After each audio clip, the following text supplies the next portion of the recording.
When we have a loved one who suffers from Alzheimer's, they may not look any different to us on the outside, but we and everything around us may look very different to them. Alzheimer's affects the perception of reality. In fact, it creates in a person's mind an entirely different reality. So it's understandable that it affects behavior too.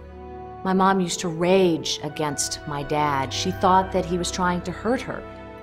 My mother was always a very kind of meek person, very soft-spoken, she had a great sense of humor, but she wasn't really what I would call an extrovert. She was incredibly compassionate, and she would start cursing. Now, she had never cursed in her entire life. Well, the research shows that in about 2/3 of all people who have dementia have some kind of behavioral symptom.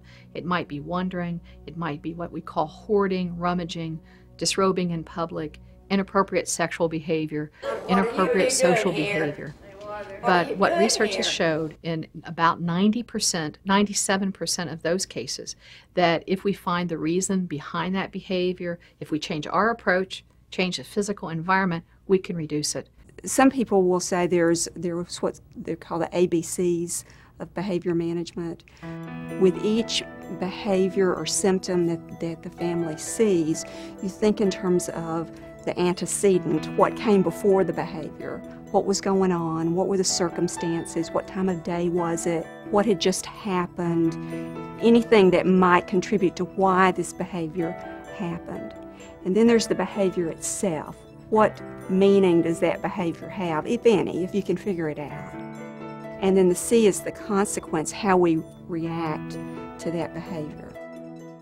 The behaviors that tend to cause the most difficulty for families are when people get suspicious. And they're very likely to get suspicious because they don't understand the timing of events. She was in the tub with the water running. She had her skirt, her shoes, her socks, her hat, her fully dressed. And naturally, like anyone, I said, "What are you doing?"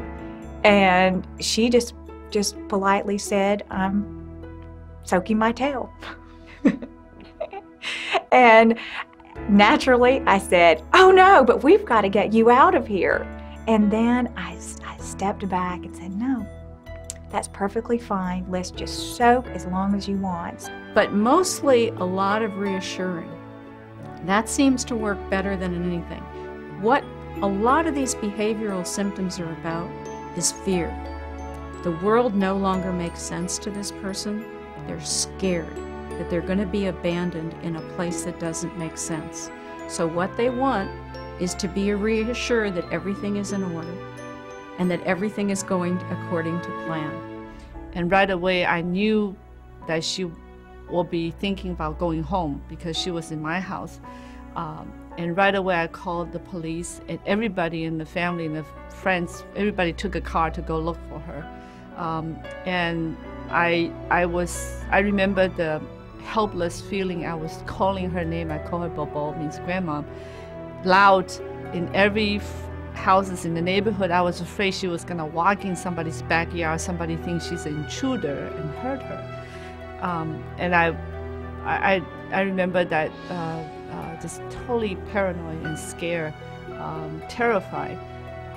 And half an hour later, a friend of mine spotted her. She would be tired, she would get into bed. 2 hours later, she would be up at the time when she could still dress herself. She would get dressed like 5 times during the night.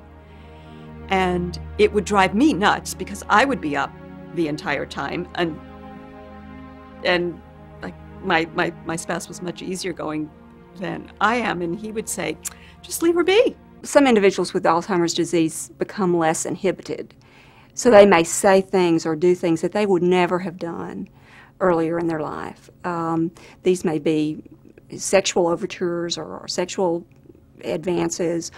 They may take off their clothes in public. They may say things that would be inappropriate to say. And it's totally alien to their earlier personality.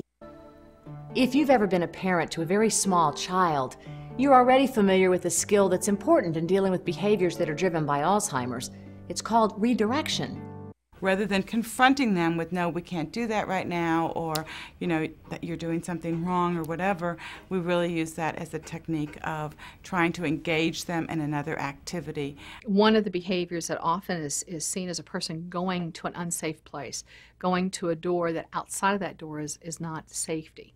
So one way of approaching that, a negative way of approaching that, would be saying, John, no, don't go there. Now, if you can imagine having Alzheimer's and just about 90% of things that you're going to do that day are going to be wrong, what it's like to be told, no, don't, you shouldn't, you mustn't, you can't, constantly, 24 hours a day. It's better to kill people with kindness, to be overly polite, overly reassuring, and most families find that the most effective distractions are food or sweets.